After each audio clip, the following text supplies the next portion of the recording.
Hey, what's up, everybody? Mogion Monster here, along with Stevieb. Hello. Welcome to Why the Fascination, or WTF as we like to call it. Great to see everybody tonight. Hope you're all doing well. Sandra Piper, how are you? Miss Sandra. It's great to see you. Hey, Mr. Lee. Mr. Lee thinks we're late. Mr. Lee thinks we're always late. I know. Well, kind of. Sometimes, according to what device we're looking at here. What's up, Harold? Oklahoma. Cryptid Search Team. Northwoods. How's the ex? Judy. Good to see you, hon. Hey, Danny. Greetings. All right on. Hey, Judy. Get to the bottom. There we go. I'm still trying to get logged on. We're never like completely together here. Never. Not on time, anyway. I mean, we get here, but No, we're always here. Joe that Pat. might be a Good to see you. hot mess. But hey, Joe Pat. Always a hot mess.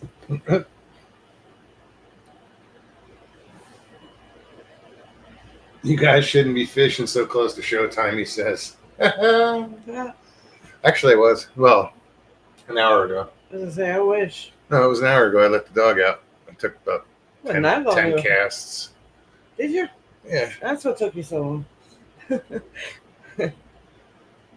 It's, I can't walk by the fishing pole and not pick it up. It's tough for me in the morning, leaving for work, especially this morning. My God, the water was glass.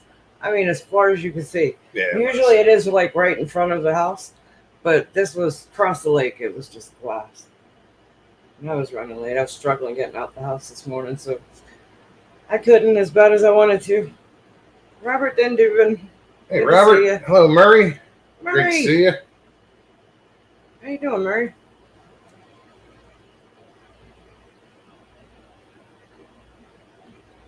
What is it? You let the dog out. You.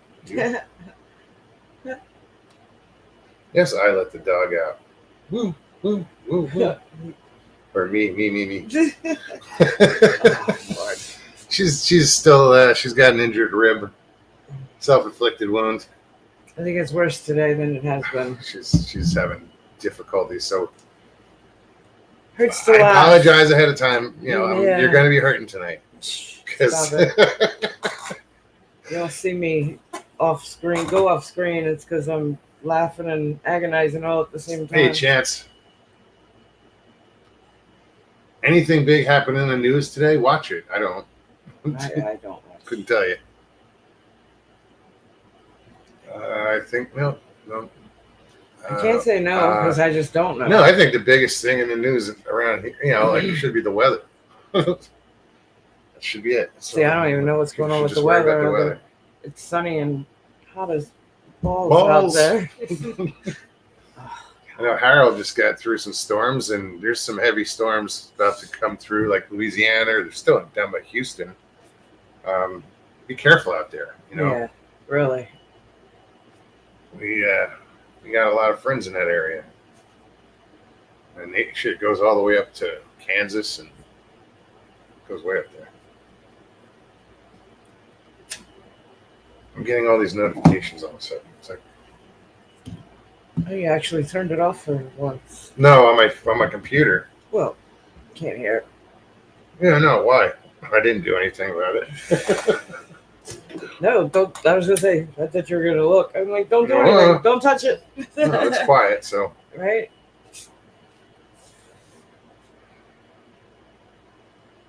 So welcome everybody. For those of you who don't know what we do here, this is it. You got it. But you can change it. You can come on, because what we do is we put the link in chat, and anybody can click on that link and come hang out. Tell us about yourself, promote a channel, whatever. Anything. You don't have to have a channel. Tell us your story or just come say hi. Just say hi. It's pretty simple. Don't get nervous, because 5 minutes after being on here, you'll be like, wait, you'll forget that you'll forget that we're even on YouTube. Right? Shit, I should have said that. All right. Make it more nervous. What it do, LIB? What it do? What up, Mike? All right. I'm on Link is in chat. top messages. Yeah, I was watching. What is it? West Virginia case. Cryptid and what did I say it was? Oh, Fuck, I always forget it. you're asking. Anyway, it's hosted by this guy Les Odell. Yeah, no, some good. It was a good show tonight. It was. Good. He had some. I was impressed with how thorough he was. Hopefully, I threw out the invitation for him to come on. Oh, his research and investigation into his subject, whatever topic he's talking about. He did in-depth research. In-depth. It was like, it was awesome. Even the people, his guests, were like, "Holy shit!" Right? He does his due diligence. Yeah, for sure. That's good. Patrick Vaughn, how's it going? Hey, Patrick. Sarah, how you doing, my flock? Hey, Sarah. Yeah, I came home from work and laid down and got up, and he was listening to it, and I was like, who is that? It almost their guest sounded like Heidi Pop at first. The girl's voice. Her voice. Had that. But I knew it wasn't her because Heidi's just the most bubbliest person I've ever had the pleasure to meet. Yeah, but it was interesting what they were talking about today. I like stumbling upon new channels. I've been watching him for, I don't know. I hadn't been subbed, so I subbed, and I want to go back and check them out later. Yeah, there's a few other channels I found recently that you see them on YouTube, but there's no, they have subscribers, but there's when they're on their lives, no viewers. So it just tells me that they're more invested in other platforms, like Facebook and Instagram or whatever they are, Because I come from strictly YouTube. I don't know how those other platforms work. Well, it's funny, we were talking about it. I get Facebook, but the other ones, I have no idea. We were talking about it. He was like, tossing the idea of maybe we should expand a little. He should expand, and I'm like, it's just more work. Yeah, changed my mind real quick. I find that's probably the reason why he's only on YouTube now. It's just more work. It really is. I mean, it's more effort. You have to put more time. The point being is these channels are putting out good content, and they don't have any. It's not crossing over to YouTube, and it should be. So I think those are the channels that I want to try to get in touch with and say, hey, come do a little promotion. There he is. West Virginia Cryptids and Strange. What's up, man? Yeah, we were just talking about it. Were your ears ringing? Mr. Lee says, Mogs, your white t-shirt really accentuates the color of your eyes and your amazing tan skin. Yeah, well, then you get the farmer's tan, and you don't know where the t-shirt ends, and the true story. I think they call that opaque. Oh. I see darker jellyfish. Paste. Yeah, dude, I don't usually wear white. It's usually black, but I was like, fuck it. Wake them up, because it's usually just too bright. I think the first time I tried to wear a white bandana, people were like, damn. So, yeah, the link is in chat again. So if anybody wants to click on and come hang out.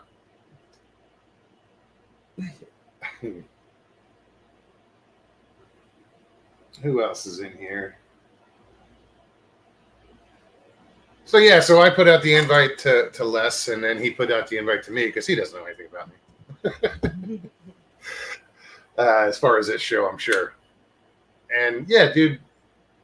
Hopefully, we'll see if you pop by and we'll talk. I did hear him say his family had just gotten in, so he would try. Oh, when we yeah. He popped in, waved, said hi. It's enough. Cool. We've been acknowledged. No, it's fine. I like it that you find new channels and different channels. Well, in different topics that not just Bigfoot, but when someone goes live, I mean, I'm not doing much better right now. I'm at 25, but we've had. It was a time when it was an average show was 100, watching. It goes up, it goes down. It doesn't matter. I think As long as the people here are enjoying themselves and we're having a good Right. time, and you know, um, that's all that matters. yes. Thank you, Mike. He posted his Oh, yeah. link, West Virginia Cryptids. Very cool. Check it out. He does some good interviews. He Like really I said, tonight's interview was good. Well, I thought it was I enjoyed listening to him more than. it was interesting that what you said about the Tower of Babel. You know, that was something that they were talking about. I didn't know, so I looked it up real quick. I was like, oh, okay. I learned something tonight. Watching his show, and it's like what somebody had said. It doesn't matter if you agree with everything, or whatever, but you can learn from each other. And I always look to do that. It's like, okay, Tower of Babel.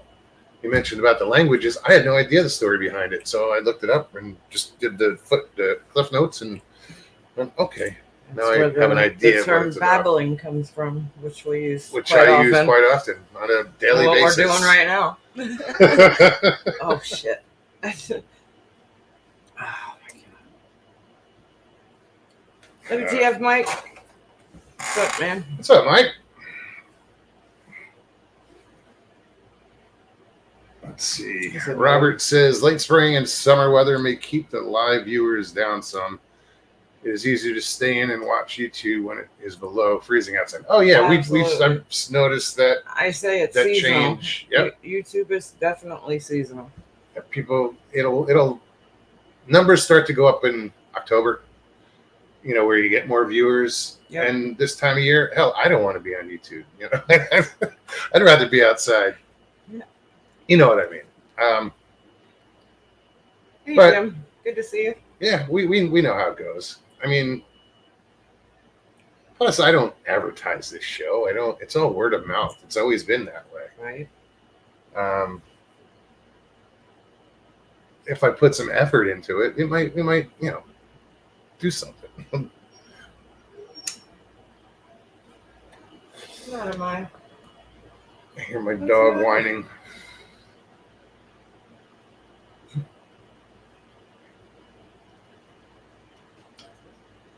Patrick says tequila makes me babble sometimes. Yeah,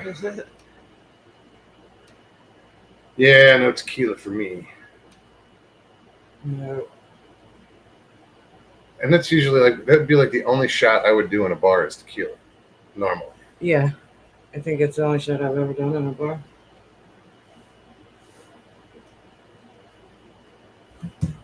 Then again, it depended on the bar, who I was hanging out with, because some people would get into some stupid shots. There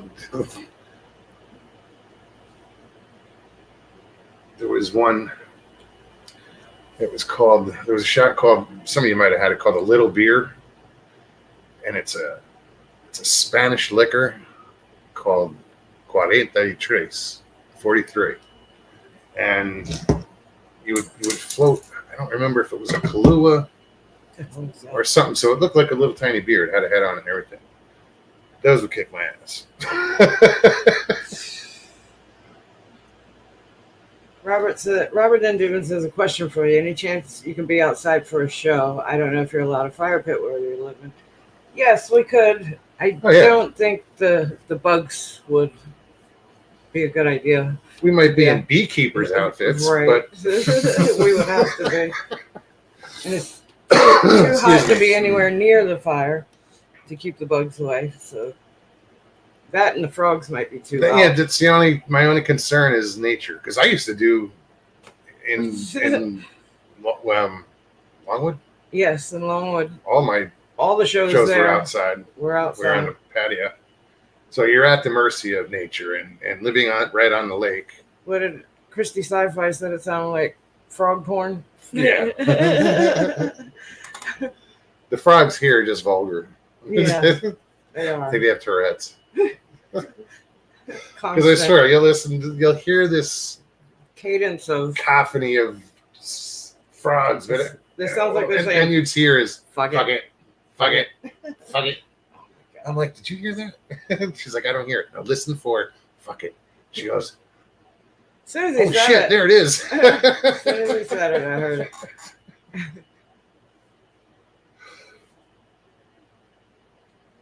WTF Mike says, I mean, it's Florida. If they burn it down, really, oh, it scrolled. What are we out? It's not nice. Just back to being a beach, True. which it is. It's one big beach. It is. It's all sand and water. I was at work today, and I took the boat to go to the gas dock to fill up. And as I'm driving over, I see the city workers that I'm friends with. They were digging up stuff along the shoreline. And they have their barge boat there. It's a pontoon boat with a deck in the front for putting shit on. And I'm watching them, and they're throwing rocks onto the deck and a piece of wood. And they're cleaning up the shoreline because what's happening is the water's, the water level's going down. So more of the shoreline's exposed. And that shoreline in particular, every day or weekend, and people are beaching their boats there, and they go to the bars and whatnot. But now there's rocks there, and I'm like, wait a minute, there's no rocks in Florida. Seriously, there's not. So I saw the guy, he came over to pump the gas. I'm like, dude, what are those rocks? He goes, oh, they're like, I don't know, bricks and cement. I said, I figured it had to be fill because that's what they use to stop erosion, but it's not helping. No. But yeah, it's just bricks and shit like that. There are no rocks. It's one big beach. Everything is sand. Patrick said Florida, the only frogs that need a safe word. I can't laugh.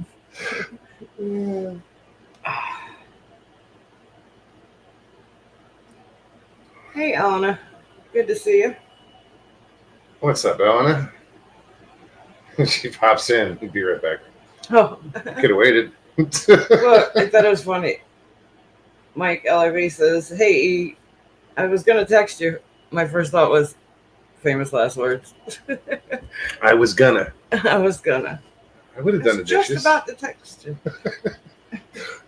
Sorry. My sister would do that to me all the time. I'd just start doing dishes, and my sister come up. I say that to you. Yeah, I do. I can't help it. I just see a mess. I clean it up. So do I. But then I get distracted and I start sleeping. And yeah, I was gonna do it. Rub it. Frog foreplay. That's why they get faster. Oh, okay. Stop. So yeah, let me put this link in chat. You guys know what to do with it. If you don't, click on the link, follow the directions, and come hang out. If you don't want to be on camera, hit stop camera at the bottom of the screen. Don't have to be on camera. Also, turn off YouTube. Just come on StreamYard and eliminate YouTube, close that out, and so it's pretty simple. So, looks like Les had something to do. So, next time. And yeah, definitely, if you're still listening, I'll come on your show anytime, dude. We've done a few things. Do you have those pictures of the gator from the other day? They're on my phone. Oh, I wish you could show that. Where the fuck did I put my phone?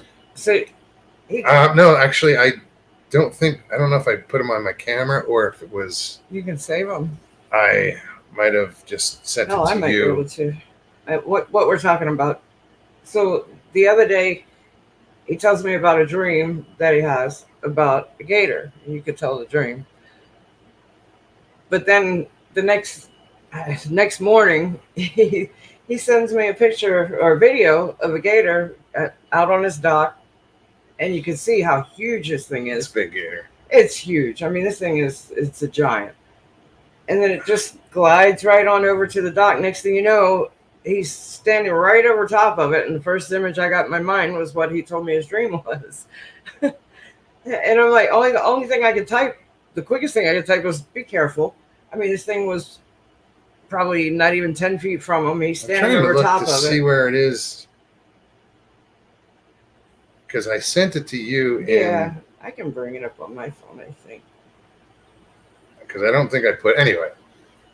this thing was ginormous. I mean, This is what's funny. I'm about to leave for the day, I had to walk to my truck, and I start down the dock, and I look over and I see this gator, and I'm like, oh shit! And it was probably 50 yards out, and it slowly came all the way to the dock, like that I was on, and I was filming a little bit, and it got right to the dock, and then it snapped. I'm like, what the fuck is he? What is this thing doing? And sure enough, he there was a dead catfish there that he grabbed. What's up, Wes? Oh, Bunch, what's up?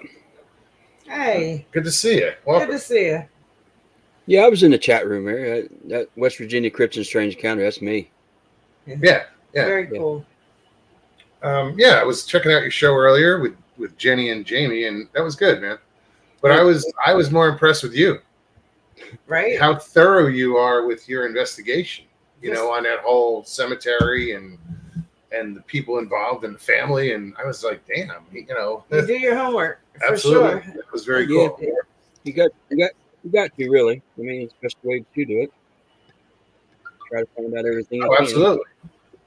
But you're like, leave no stone unturned. You know, it was like every time you said, and then I went and checked this out. Like my eyes got wide, their eyes got wide. I was like, damn, you know, he's checking every little corner. I was sitting on the couch and my eyes got wide. It was that's cool, man. How long have you been doing this What do you mean? podcast? Oh, What time is it? I think I'm in. How many am I? Probably, I don't know, 8 episodes, 9. You just started. Yeah. Oh, right on. Yeah. Let me think here. I'll tell you. Let me see here. 1, 2, 3, 4, 5, 6, 7, 8, 9, 10. 10. So 10 of them. Once a week. So That's it. I thought you were on longer. I haven't really. Yeah. no. I just live and I click on and I hang out and I watch, and that was cool. So yeah, I was saying earlier, is I stumble across these different channels that put on a good show but have no viewers on a live show. I'm like, I guess maybe you're concentrating more on Facebook or Instagram or whatever. Yeah. See, well, I just no. I don't even know what Instagram really is. I don't even know that. me neither. Yeah. I'm clueless. I just I don't know. I clicked it on Facebook or YouTube. A friend of mine does it, and he said you ought to do it, and so I did it, and that's about it. You know, I don't advertise or nothing. I just tell everybody about what your channel is about. What got you into this? Well, yeah. Just the topic in general, or yeah, like how did you get involved in this? Like, oh, I'm in all kind of stuff. I started out as a paranormal investigator probably 25 years ago. Oh wow. Then, well, what got me into that is something that happened to me when I was a kid. I had an experience as a kid with a shadow person thing, and then led into me, my fascination with stories, people talking about stuff like that, and listening to people tell me stories, and like whether it was my family as a kid, and reading books and any kind of creepy little thing, and then that led into the whole start investigating accounts, people's story or what people would tell me, and go out and look at local legends and lore, and then started a small group, did investigating through that group, whether it was people's resident homes, or I did businesses, or I did locations or graveyards or anything, and just done anything, and anything and had fun, enjoyed it. And my oldest son was part of that. And then because of, different things in life, the group kind of went separate ways. And Sure, life happens. me and my son still talked about stuff and enjoyed stuff and talked about the paranormal. And then one day he's like, "Hey, how do you feel about Bigfoot?" And I'm like, "Well, I mean, I know about it. Never really studied it much. I mean, I know Patterson Gimlin film and stuff like that." And he's, "Well, I've been listening to podcasts and he's like, I'm really getting into it." I'm like, "Well, yeah." I said, so we started discussing that quite a bit, and I started listening to podcasts. And then in a discussion one day, we were like, "What about just having a place in West Virginia, a page on Facebook where people can come and share their stories?" And we was like, "Okay," and both decided, yeah, that'd work. And we tried to think of a name for a while, and then it wasn't West Virginia Cryptids and Strange Encounters at first. It was like West Virginia Cryptids and something, I forget what it was, and it didn't sound right. And we both decided, well, what about Encounters? And it was like 2 years later that I realized that, I don't know why it took so long, but 2 years later I realized it was a West Virginia case. So, so it started out me like putting things on Facebook on that page, sharing a monster of the day or legend of the day or something like that in West Virginia. And then people started to come on or join the page. And like I started in October. I think it's been 7 years ago now. Oh, And wow. by February, I had like 200 people. I'm like, yeah, hell yeah, I got 200 people. Then I shared a story, a local legend about a lady, the typical lady in white, the haunted bride that was died during whatever, and hitchhikers, everything rolled up in one. A ghost hitchhiker in Huntington, West Virginia, and I shared that, and people were like, "Yeah, we heard that story. We've heard that story all our lives." And well, it got shared over and over, and from like February until into March, we went from like 200 people to like 3,000 people, and now it's kind of more turned into Bigfoot. A lot of it was because I had, once I started putting things about Facebook or Bigfoot on Facebook, people started sending me their stories and their encounters, and then they asked me to come out and check things out, and I'd go to the locations. And so now we're up to just shy of 22,000 people. And Right on. yeah, and I've talked to, and a lot of people, Facebook's changed now. So that's kind of slowed down, especially once they did this whole update where I haven't used Facebook in a while. I don't think I ever I did. haven't posted anything on there in years. Yeah. So it grew. It grew, and that led me, like I said, going to investigate locations and people sightings and talking to, I don't know, I'm think I'm up probably around 300 some people or so in the state of West Virginia. I've talked to about Bigfoot sightings. It's been pretty cool ride. And then got approached to 3 years ago. I went to Sutton, West Virginia, which is, I don't know if you know much about some West Virginia lore, but I'm sure you've heard about Mothman and stuff like that. Oh yeah, quite pleasant. Well, there's also another one there was also another monster, which is a creature, which is like this little thing right here. It's but that's like an artist thing. But it was Mothman was 1966 and 67. Well, the Flatwoods Monster is 1952. And they have a museum of its own, and I went down there, and I'm friends with the curator there, and I walked in one day and said, "Hey," he said, "You're into Bigfoot, right?" And I'm like, "Yeah." He said, "Well, the little store down the road, the little country store just down a couple blocks or a block or so down, they have a costume that they use for promotions for their store. It's a Bigfoot costume." I'm like, "Really?" And I walked down and was talking, and I walked into the store, and the gentleman was there, which sadly has passed away now, but he's this real no nonsense kind of fellow, real patriotic dude, and he's from Central PA originally, and him and his family, and they decided to settle there in Sutton and open this store. And I'm walking around, I'm looking around at stuff, and they've got old country store stuff and the vendors and stuff. And he said, "Can I help you?" And I was like, "Well," I said, "I've heard that you have a costume here, Bigfoot costume." And he's like, and he looks at me and goes, "But who the hell are you and why do you want to know?" And I'm standing there. I was like, "Well," and then here comes his son. He said, "Hey, Dad," he said, that's the guy you've been watching on YouTube for the past couple of months when he goes out and does his investigations." And so we built a friendship over a little bit of time there. And they started talking about wanting to start a museum in West Virginia, Bigfoot museum. And I'm like, "Yeah, that'd be awesome." I said, I'd help in any way I could, And I said, "I'll donate whatever I have, put on loan to get this going." And so I donated the few casts I had, and I have a binder that has a bunch of reports in it, and a portion of those that I could share, I put in a small folder, and that's basically how the museum got started. And then we went on, and it's the following, a few months later, they said, "We want to open or have a festival." And I was like, "Well, that's awesome. When can we do?" And then this is during the soft opening of the museum.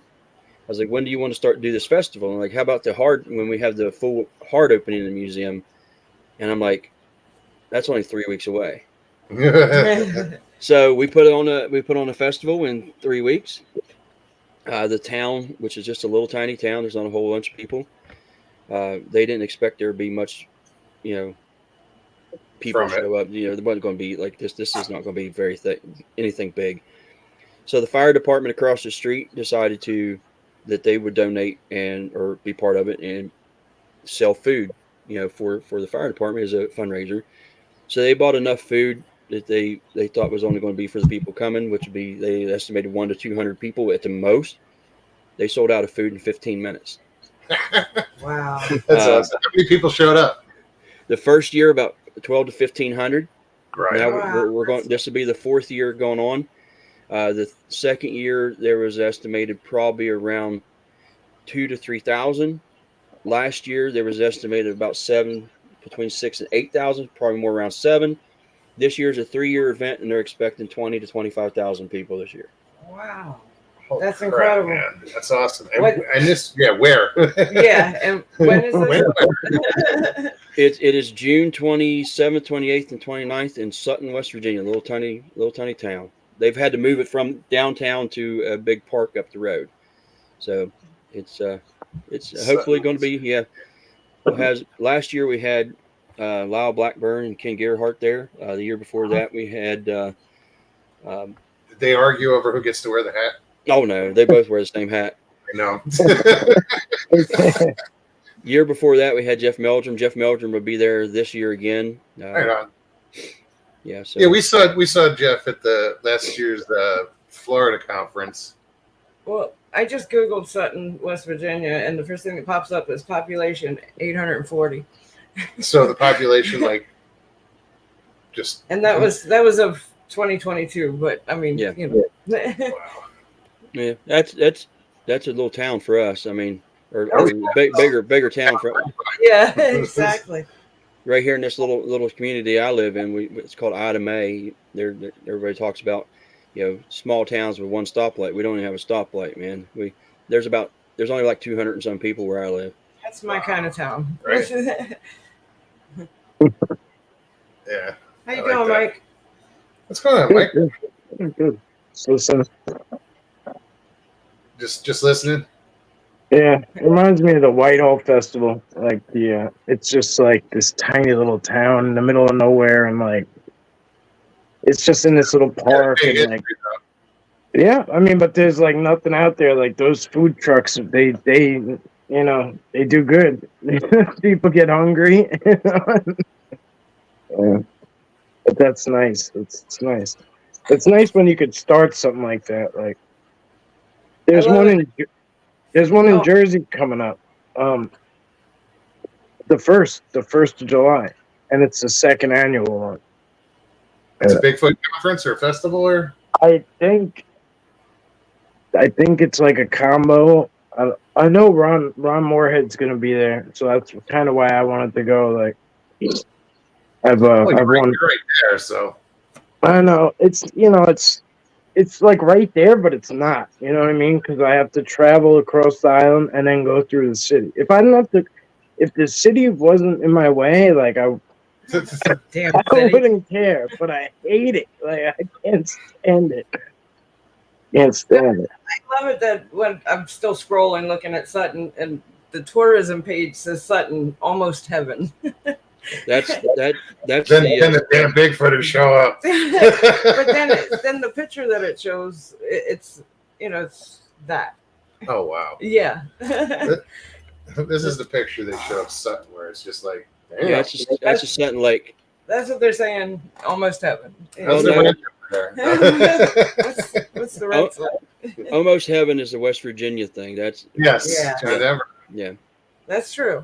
I didn't Yes. put that together. I should have. I just saw the picture and I was like, yeah, that's kind of heaven to me. Yeah, that would be Sutton Lake. It's kind of the city itself is kind of positioned, in a precarious way. There's the Elk River, it runs right through town, and if you go into town and you get on the bridge that crosses the river, and you look straight up at river, you're looking at the wall, the face of a dam. So if that dam ever broke, something's gone. forget Yeah, it. Well, yeah. check this out. So I'm still reading. Not that I'm ignoring you, but I'm intrigued by this little town. And the same website, tourism page, it says Sutton has a quirky charm too, as part of the region where the legendary Flatwoods monster was sighted in the 1950s. Yeah, And that's on their tourism page. Yeah, Right. it's well, the guy that runs the tourism page for Braxton County, or what is it, the visitor page, he also has the museum in the same tourism building, the Flatwoods Monster Museum. So he's all in one. His name's Andrew Smith. That's convenient. Yeah. And then you have that's the Braxton County. Now the Sutton, West Virginia tourism page is another person, but if it's coming straight from the Braxton County, yeah, it's Andrew. When you only got electricity going to so many buildings, you double up sometimes. Yeah. Sometimes we got pipe sunshine in up there. I guarantee you that. Yeah, we're gonna start trying to get to different festivals and conferences and stuff. Like we've gone to the Florida one. I've gone twice. And I think we were going to go this year, but then the Alabama one's at the same time. So we're going to go to the Alabama conference and go hang out with some people we know, but we've never met. But, I'm looking forward to that. That's like next weekend, not the first, but the following weekend. That's why I asked, like, where and when is this one? I know. West Virginia. I'm like, I'll go to West Virginia. Oh, heck yeah. Yeah, there's some campgrounds you can stay at around there. A couple hotels, but they're usually booked up pretty quick when the festival comes in. And That reminds me. I've been looking. Okay. Yeah. We got to book a room for next week.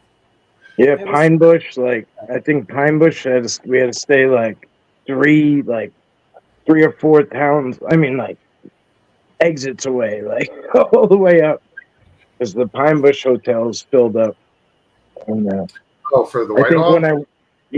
with Whitehall, I had to stay in Lake George, which is like Okay. 45 minutes away too. Because there's nothing. Now I'm a different. I'm a different beast. Like I'll put up a tent anywhere. Like I don't give.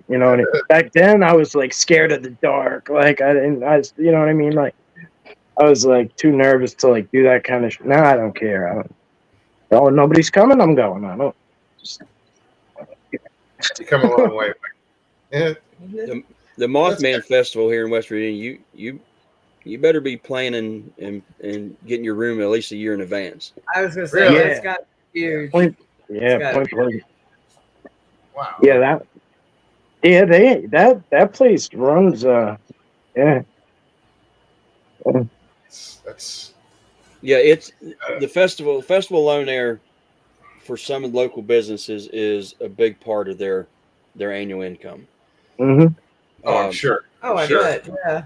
The first year after COVID, it's a 2-day event. Well, they do stuff on Friday nights, like at the local theater, but they do the festival on Thursday or Saturday and Sunday. And my wife and I, my younger son, went the first year after COVID, and you literally could not walk down the street. You're fitting. They're packing like 30,000 people in like a 1 block area. So, Mike, that would be like going to the San Gennaro Festival.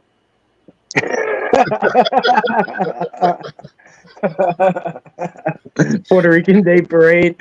Asshole to elbow. Everything. Yeah, everything. That's like people like, oh, New Year's Eve. Mm-mm. Do you ever see the ball drop? No. Nope. No, from your TV. I did it once when I was young. I went in there. I was like a menace to society. I was only like 16, you know what I mean? Like I was just like there, like but yeah. San Gennaro Festival is an Italian festival they have in Little Italy in New York. And it just gets where It's like that. You're like this.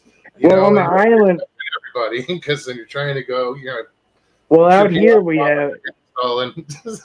Yeah, out here we have them, but they're more like block festival, like block parties, but they just close like Main Street in town, and like they'll have like a Greek festival or Italian festival, and then they just close like, the whole like Main Street in like one of the towns out here in Suffolk County, and then like that's it. It's just like food and like that, so you could like, like kind of like roam freely, like no cars come up and down the street, but it does get like foot traffic. Yeah, it gets crazy busy.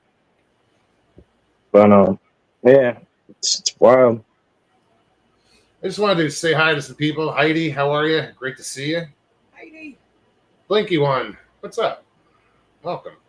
Hey, Christy. Good to see you. Christy. Just got to get these out there. Hey, Gary. We just got to get them out of the way. WTF Mike says, I just came across my wife's Tinder profile and I'm so angry about her lies. She's definitely not fun to be around.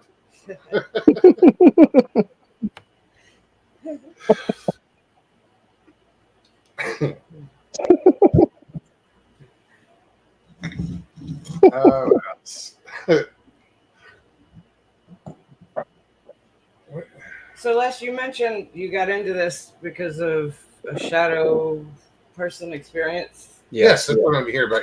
How old were you when this happened? Either 7 or 8. I don't remember.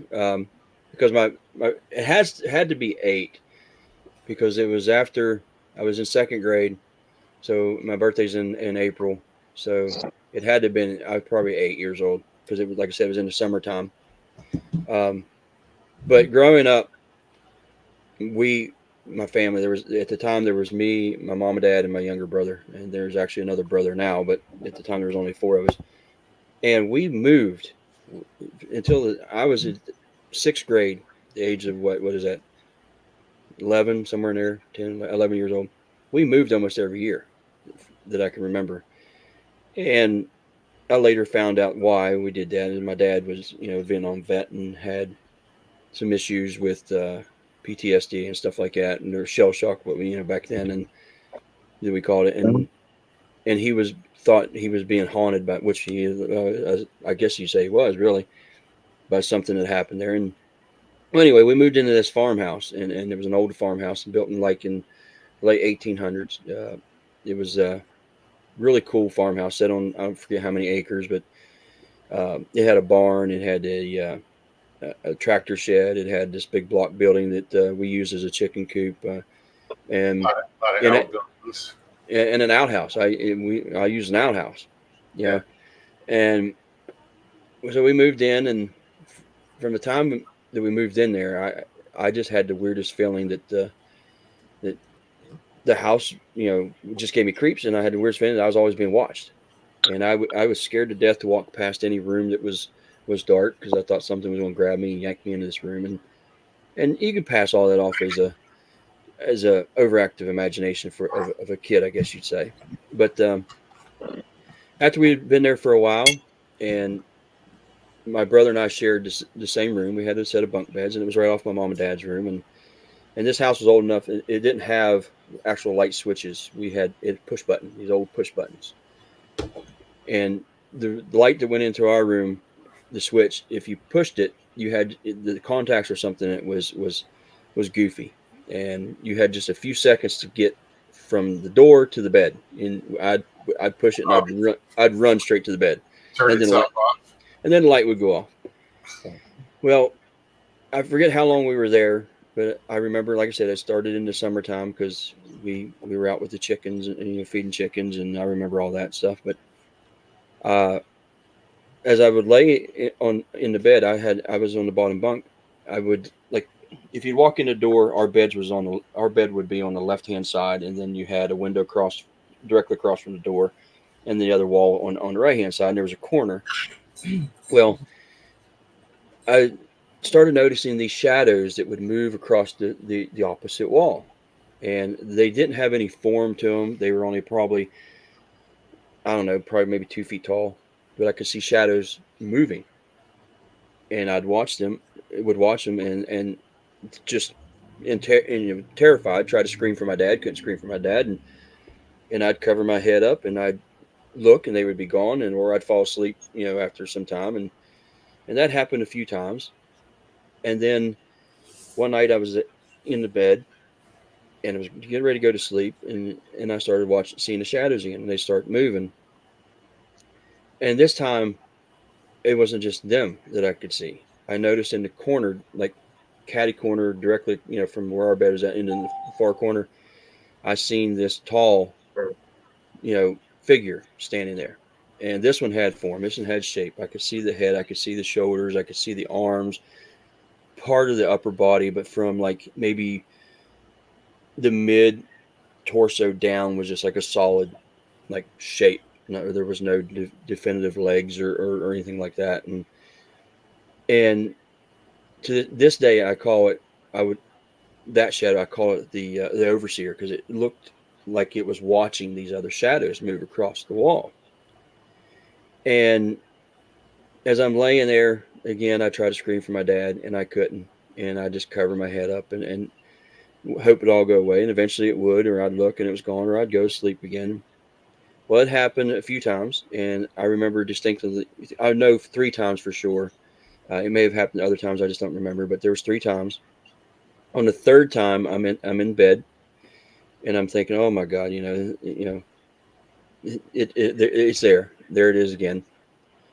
And I'm looking at it, and this time instead of like covering my head, I actually sat up, and I scoot back into the corner where the headboard was against the wall because our bed was in the corner, like back in the corner of the other.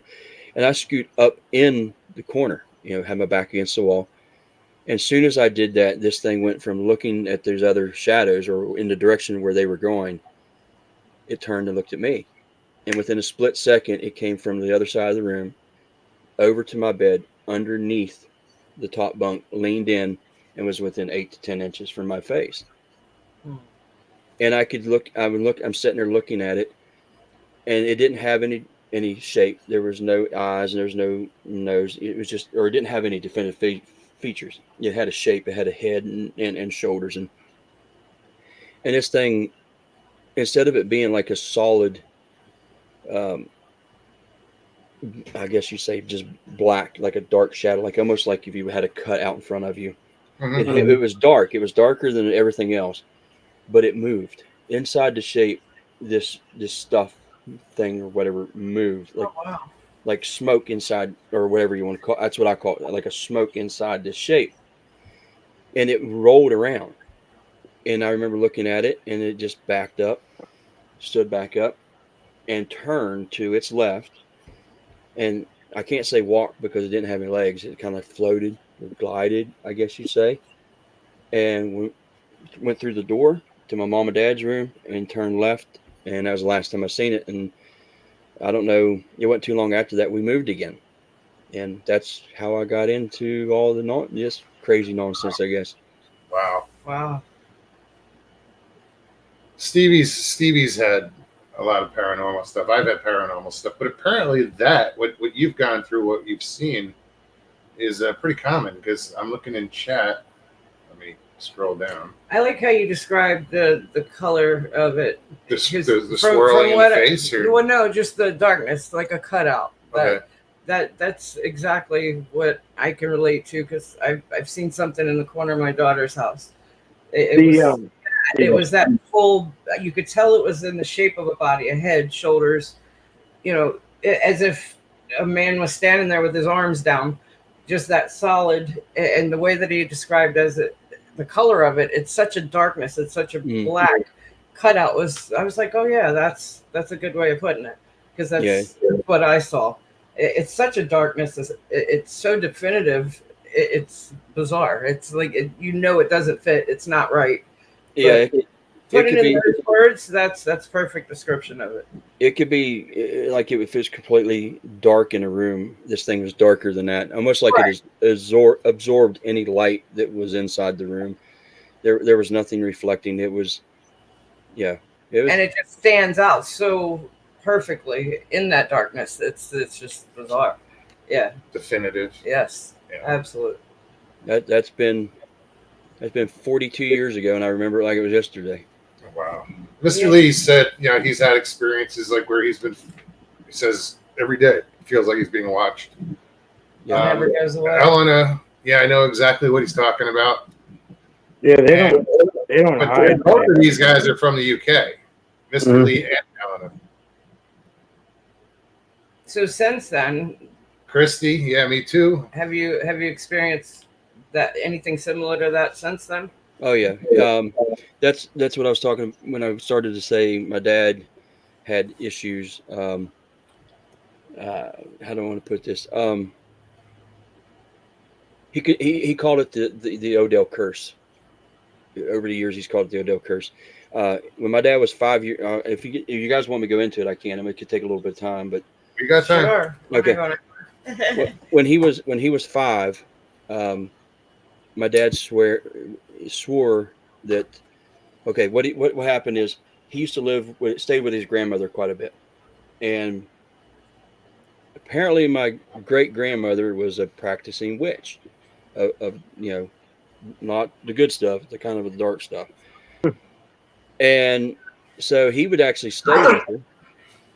And at the age of 5, he went to her house, started up the stairs toward her room.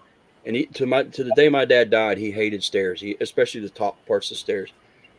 But he started up toward her room. He got like 2 or 3 steps from the top of the stairs. And he said, the only thing I can say is the devil himself walked out of my grandmother's room and stood in front of me.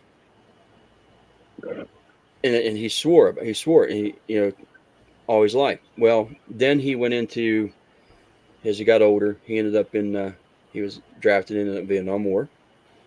The first life he took in the Vietnamese War, or in the Vietnam War, was that of a teenage Vietnamese boy.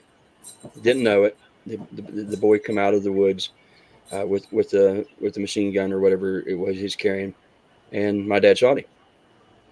And from that day on, once he was back, he was kind of tortured.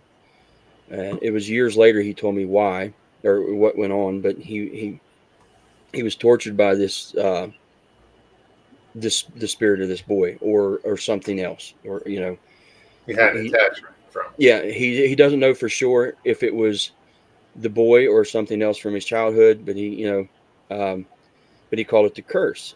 And he went through, like I said, when I was a kid, we went through him waking up screaming and this and that, and then it got to the point where, like I said, we moved quite a bit, and then we moved into this one home, or one little place, and I remember my grandma. I mean, my dad had, he did, stuff that you wouldn't think anybody could do. It was some wild stuff. I seen him do something that most people could consider superhuman, I guess you'd say, for a man that's only 5'8", 180 pounds. But he's a stocky man. But I remember looking at him when things would go on, and it to this day, once I've started doing research, I realized he was probably had some kind of oppression or possible possession in some way. Because I remember watching his face change when certain things would have happen, and well, I remember when this was right before we moved into the farmhouse, and I was like 6, somewhere in there, and him and my mom had gotten in an argument, and they were in the kitchen, and my mom was a bigger lady. He actually grabbed my mom by the neck, and he picked her up with one hand, picked her straight off the ground. She Oh, wow. she hit him across the head with something. It was a piece of wood by the wood burning stove we had. He just laughed at her. He put her back down. The next thing, my mom somehow got a hold of my grandmother. Uh, I think it was the next day, if I remember right. My grandmother shows up. This was his mom, and some tall, lanky man, which I think was maybe her brother Frank, because I remember him years later. He was like 6'4", 6'5", real thin guy, but he always wore a suit. Well, this guy had a suit on. Well, they showed up, and I remember my grandma said, "Boys, you go outside." And he told me and my brother. She told me and my brother, my youngest brother, and we went outside. And I'm standing on the porch, and we lived in this little tiny mobile home. And I can remember hearing the screaming and yelling inside the trailer.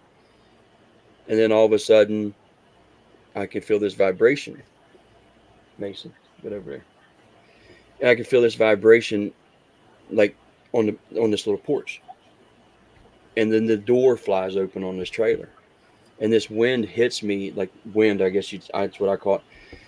Hits me dead square, like in my face and my body. And to this day, I think whatever was affecting my dad hit me at that time, and that's when I started experiencing things. I experienced the shadow people, and it went on over the years that I experienced stuff.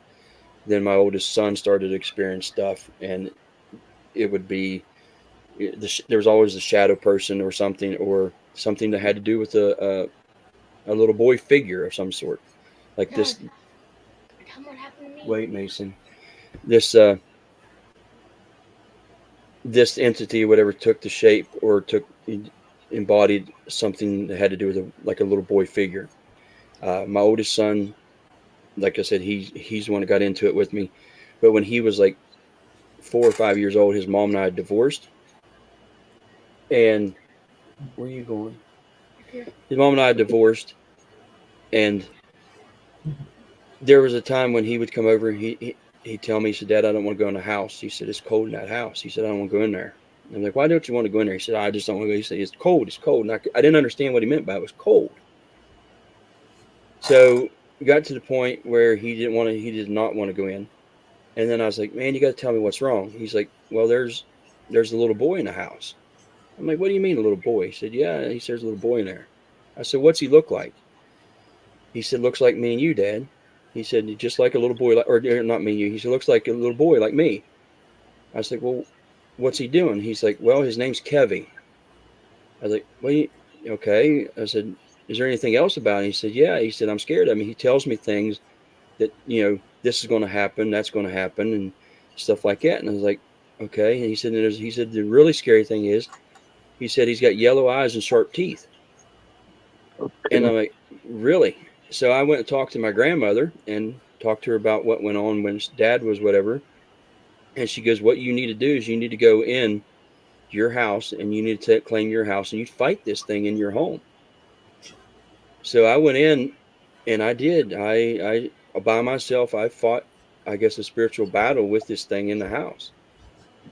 And don't know if I really kicked it out or got rid of it, because later on in life, my littlest one there, you just saw, he's had experiences here in our house here with basically a shadow person. And he what was you, 3? I think he was 3 years old. I was driving a truck on over the road, and his mom calls me and says, "Hey, Mason just told me something very strange." And I'm like, "What is that?" And she goes, He's seen something in the house."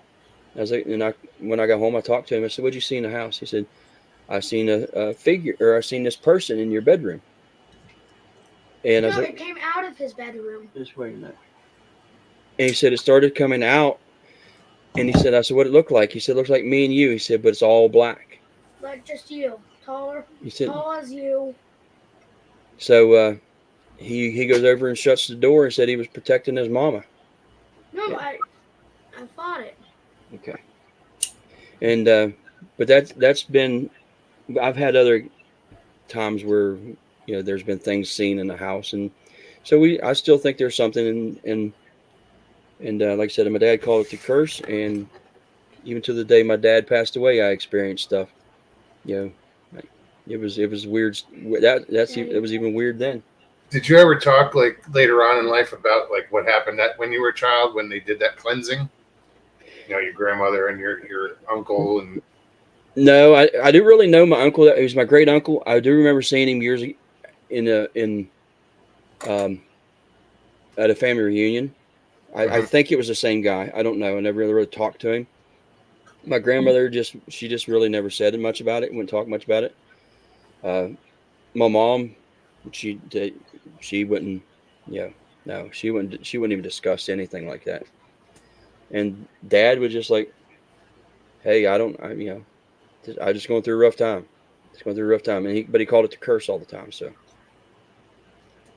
Oh, like Christy said earlier here, maybe you need the same cleansing that your dad had. Oh yeah. I mean, if you still got stuff hanging out. Yeah. Oh. Yeah. Well, it could be you got rid of the one, you know what I mean, and the other ones aren't affected by it because they're not of evil, like intent. Yeah. Sometimes they even the best clears, like they think they cleared it, but it goes to like the deepest, darkest corner and it hides and it waits and it waits and it waits and you know what I mean? Oh yeah. So, and there's a lot, there's a lot, obviously there's a lot to what you said there, but yeah. Well, I've been told by more than one, I guess if you believe in psychics and stuff like that, I've been told told by more than one that I have an attachment that's been with me for most of my life. Yeah, that's what it sounds like. Yeah. I think I have. I'm pretty sure. I've experienced things as a little girl, and then have daughters of my own, and just seeing their and witnessing their experiences. My oldest daughter had what she called the man that would come. I mean, she could see him in the bedroom, up in the corner of her room. She would point and get angry at, say, 2-3 years old, that me or her dad couldn't see him. He's right there. He's right there. Just angry that we couldn't see him. And then that carried over to my second youngest daughter, who had a man that would visit her room at night, and she's 3 years old, jumping on her bed and playing. It's the man. The man came to visit. Well, there was a little part I left out. You're talking about your kids seeing the man and stuff, but what I was, I think probably 15 or 16 years old before my mom actually told me this. She said, you used to have a imaginary friend. I'm like, I don't remember having an imaginary friend. And she goes, yeah. She goes, when you were like between 2 and whatever, toddler age, that small age, you would run around the house and just laugh and giggle and play and like just a happy little kid. And she said, then you would go in, and she said you would sit on the vanity top where she had her big mirror and stuff. And she said you'd sit there and you'd stare in that mirror and you'd talk to something. And to this day, I hate mirrors. I don't like mirrors at all anymore. Yeah, I don't either. And she's like, you would sit there and talk. And I'm like, well, who did I talk to? And she goes, well, I'd ask you, and you'd always say you're talking to the little brown boy in the mirror. And Wow. And again, like I said, there's that little boy aspect of the story involved with me, and Right. like the same as was with my dad, and then my oldest son, and like I said, and Mason's 8, and he's experienced a few things, in his lifetime. So Yeah, my oldest daughter had a little girl later on in life when she was around 18. That was, I truly believe that was the reason that she moved out of the house to get her own apartment, this little girl. She would wake up and there'd be a little girl standing over her, and never spoke. It was clear definition. She described her, and I know originally on Facebook there was a picture that was taken that we actually got a glimpse at maybe what she was talking about. We were in Costco one day and they were getting ready to close. You know how Costco has those tall shelves, put the bigger boxes down below. Yeah. My girls were on one of the next aisle over, and they're goofing off. My oldest hides behind a box underneath that shelf, and one of my other daughters takes a picture of it. Later on, we're at home and they come running into our room. You know, Mom, Dad, look at this.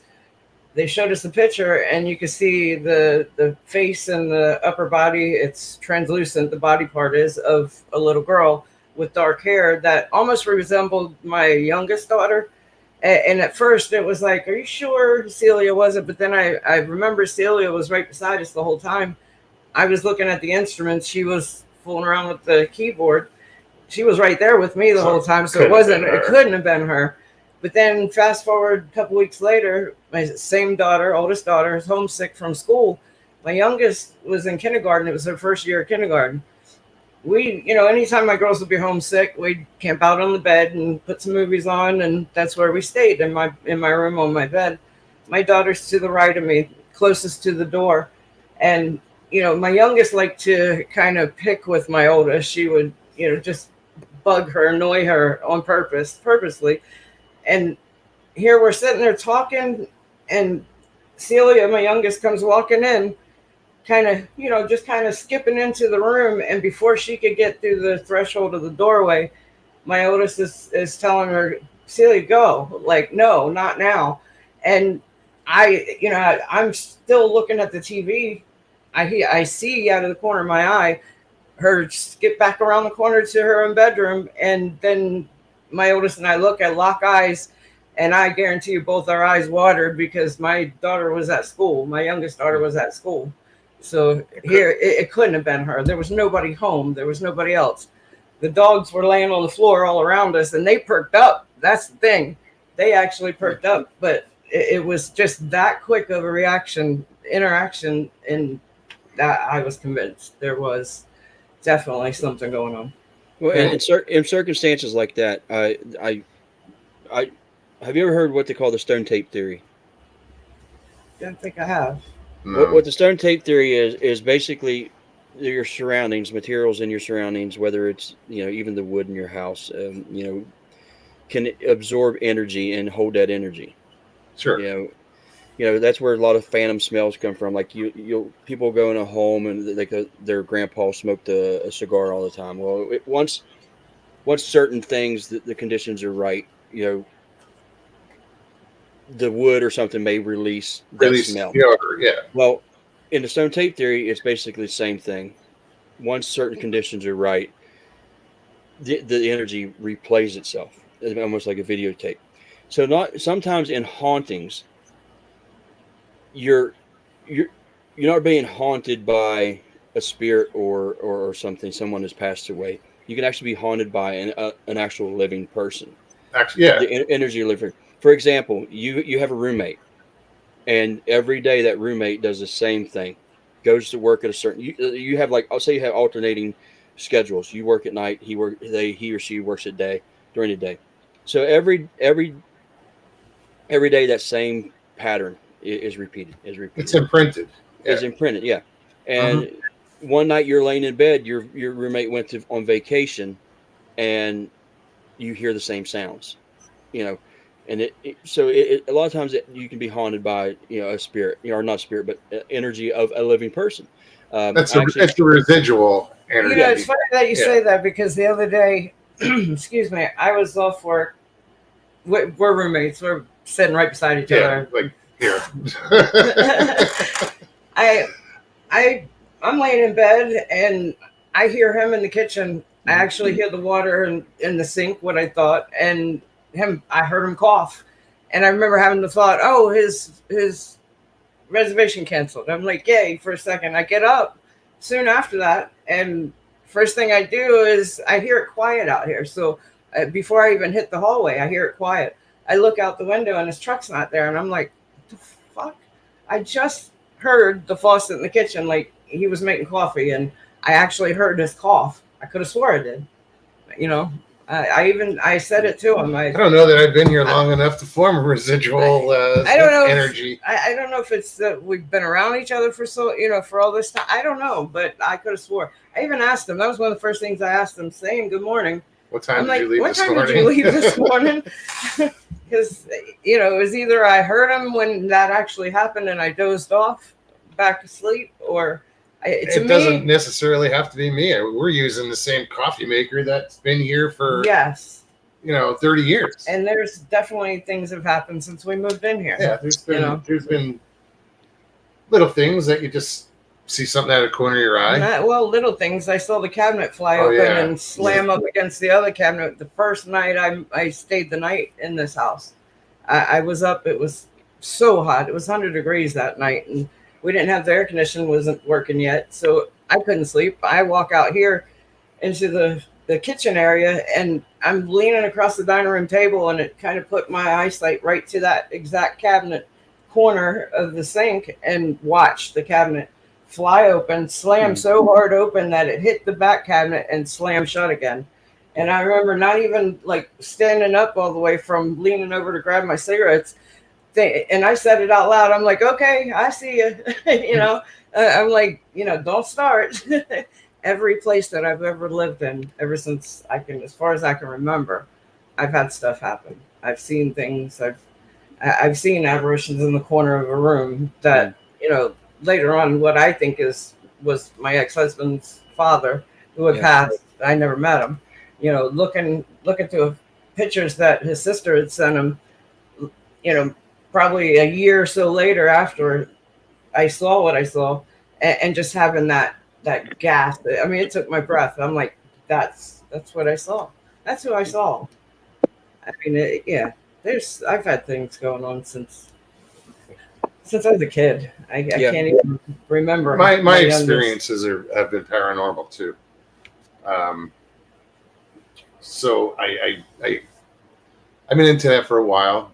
Not actively, it's just things that have happened to me that I talk about, and it led me to believe in research, what was going on, and I've come to different realizations about myself. In a little bit psychic, can't control it, but I know it's there.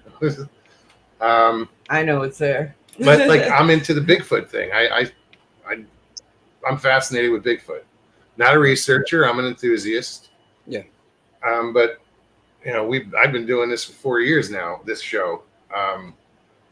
So I don't know that if I have any more answers now than when I started. But I only got into Bigfoot, if you want to say, or learned about it from my experience. I was first in the Army and experienced the scream that I watched the tree move and sync with the sound that I was hearing and feeling.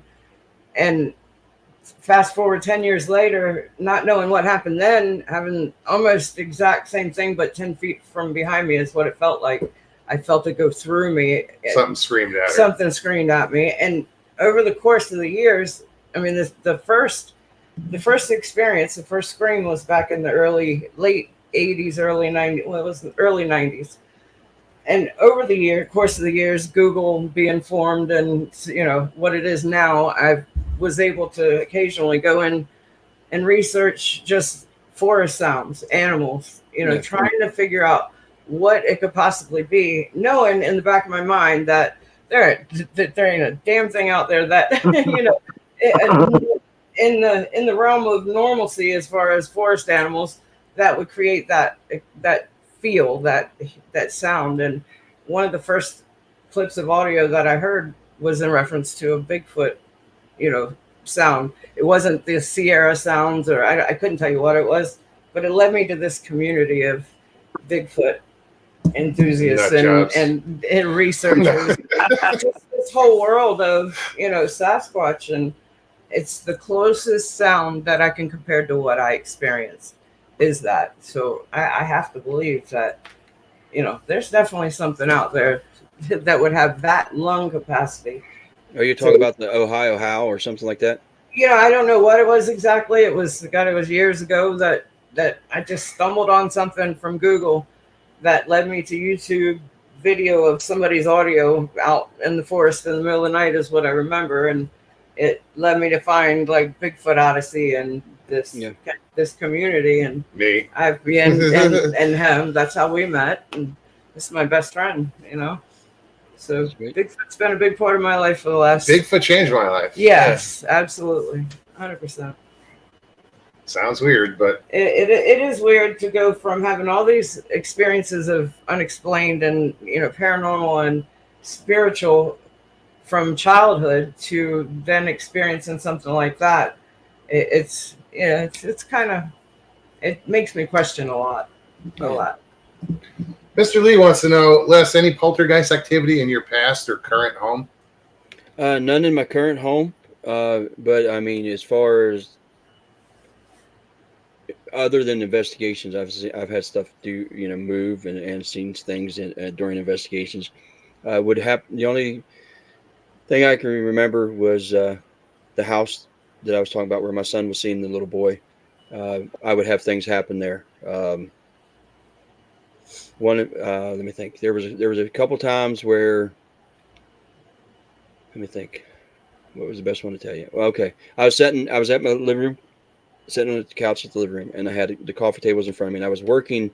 At the time, I was doing some work in the house, and I had a screwdriver laying on the coffee table. And everybody knows most screwdrivers have that flat sides on each, on the handle. So it can't roll. Right. Yeah, so don't roll off, and it's it's used for other things too. Well, this screwdriver's laying on the coffee table, and I'm working on something, and I'm looking at the thing I'm working on, and I hear this noise, and I'm like, what the hell is that? And then I look down, and I could see that screwdriver just rolling, Clunk, clunk, clunk, right across the coffee table, all the way off and onto the floor. The other time, there was a cup that I had.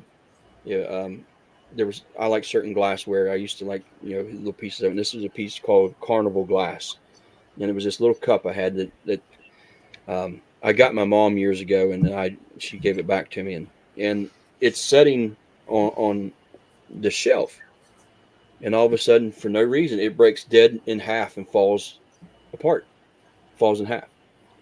And then there would be times where things would come up missing and end up in some place where it shouldn't be. I was doing some work at a building and just bought a brand new mason chisel. I was going to be cutting blocks, and I had it in the house, and I went to try to find my chisel, and I'm like, where in the hell's my chisel? I laid it. This is where it should be, right here. This is where I laid it. I just got it. So I went on, looked all over, couldn't find my chisel, and finally, before I left, I was like, well, if you took my chisel, I need it back. I got to have it back. That was weird. Someone says it does. My dad's name was Harold. I seen that down the bone. So I get home that following evening. This is after my wife at the time and I at the time we'd split up. My son was with me, but I was there by myself. So I went to go to bed, and I pulled the blanket down to go to bed, and here lays my chisel underneath the blankets in my bed. Oh wow! So, as far poltergeist stuff, that would probably be about the most things that I've experienced personally, or as in my residence. But as far as like investigations, yeah, I've seen stuff move. I've seen stuff fly. I've seen stuff. That's one of those things where you say to yourself, I know damn well I didn't leave it in the bed. Yeah, in the bed. Yeah. There's no question. Chance, what's up? Hey, I'm just enjoying listening to these gentlemen, and y'all too. The truth is out there. Yeah, it is. It is. Well, some kind of truth. I wish I knew the answers. There's a lot of questions for sure. I have, anyways. I don't know. I kind of like the open-endedness. Like, it keeps it interesting. It's like, not having the answer. I think if I could have any answer, I think my question would be, what is the connection? How is it all connected? How is it all connected? Because it is. In my opinion, it is. But you know what I mean? Like some people will just like fill in blanks with fluff, or just just come to Just to get conclusions an and answer. yeah, and Yeah. I'm just like, what? Like, what? Like, how can you just jump there? You know what I mean? Like Well, I feel so small and insignificant, like in this world after the things that I've started to see and like come across. And I'm like, there's no, like, I'm not gonna walk around here like king shit, like I know it all, because I don't. And like that's why I wish people would work more together. And I think we would definitely come a lot further if people would, and I agree. I agree with you, Mike. If people would just, you don't have to be like minded. That's fine. You Mhm. can have the same. You can have the same interest in a subject, and that's great. You don't have to agree on that subject, and that's great.